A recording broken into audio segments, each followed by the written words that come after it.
মায়ের দোয়া যে কবুল হয়। আমি আরেকটা কথা বলবো, প্রমাণ দিয়ে বাবারে আমার। আল্লাহর নবী হযরতে মূসা আলাইহিস সালাম আল্লাহকে ডেকে ডেকে বলে, আল্লাহ এই দুনিয়ার জমিনের ভিতরে এমন একটা লোক আছে, নিজেই লোকটা আমার সাথে জান্নাতে যাবে।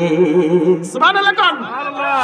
আল্লাহ তাআলা ডেকে ডেকে বলে, দামেস্কের শহরে একজন কসাই গরু বিক্রি করে, গরুর গোশত বিক্রি করে। দামেস্কের শহরে তাকে গেলে পাইবা।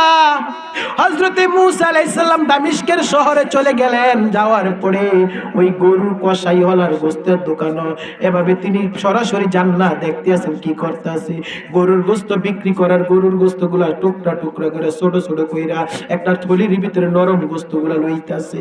লওয়ার পরে সেই গরুর গোশত বিক্রি শেষ, বাড়িতে গেল। যাওয়ার পরে নিজের হাতে আটা গুনলো, রুটি বানাইলো, গোশত রান্নলো। রান্নার পরে তার মাকে রুটির গোশত, রুটি এবং গোশত মুখের ভিতরে দেয়, ঝোলগুলা মুখের ভিতরে দেয়। তার মা খেয়ে প্রতিদিন একটাই দোয়া করে, আল্লাহ তুমি আমার সন্তানকে হযরতে মূসা আলাইহিস সালামের সাথে তুমি কিয়ামতের দিন জান্নাতের ভিতরে ঢুকাইয়া দিও। বলেন সুবহানাল্লাহ। আর জোরে কন্যা সুবহানাল্লাহ। সন্তান খালি হাসি ভরে মায়ের এই দোয়া। মূসা আলাইহিস সালাম বলে আমার সাথে জান্নাতে যাবে। ওই সন্তান মাকে গোসল করায় দেয়, মায়ের কাপড় চোপড় ধুয়ে দেয়। আজকে এরকম সন্তান আসেনি, মায়ের কাপড় চোপড় ধুয়ে দিবে। আজকে তো সন্তানেরা মারে কিলি পান দেয় না, আপেল আনে, কমলা আনে, মালটা আনে, কত কিছু আনে, মারে না দিয়া বউয়ের হাতে লুকাইয়া লুকাইয়া দেয়। এই পুরা কপাল কার জন্য তুই আজকে সুন্দরী মাইয়া পাইছো? কার জন্য আজকে সুন্দরী পাইছো? মারে বইল না, মারে বইল না। মা হলো সবার একজন আপনজন। হযরতে মূসা আলাইহিস সালাম সব দৃশ্য দেখলেন। দেখার পরে সন্তানকে ডাক দিলেন, আয় আয় আয়। এমন কি তুমি তোমার মায়ের দোয়াটারে তুমি কিরকম জানি করলা, তুমি হাসি দিলা। কই আমার মা প্রতিদিন একটাই দোয়া করে, আল্লাহ আমার এই সন্তানটাকে হযরতে মূসা আলাইহিস সালামের সাথে আল্লাহ তুমি বেহেশতের ভিতরে ঢুকাইয়া দিও।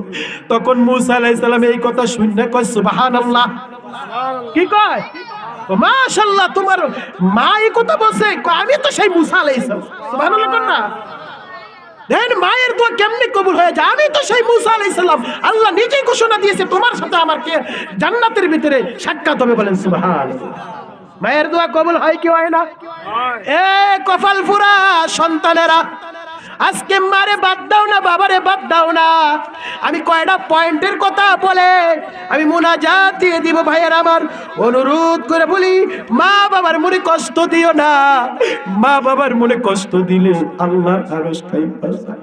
মা বাবা অতি আপন, মা বাবাকে করো যতন। মা বাবা অতি আপন, মা বাবাকে করো যতন। তিন কথার সাথী পাইয়া বইলা যাইও না, আল্লাহর নবীজির দয়া তারা পাবে না।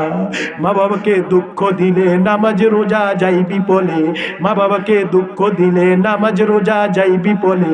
মার কলিজায় আঘাত দিলে খোদা সহে না, আল্লাহর নবীজির দয়া তারা পাবে না। কথা কোন ঠিক না ঠিক?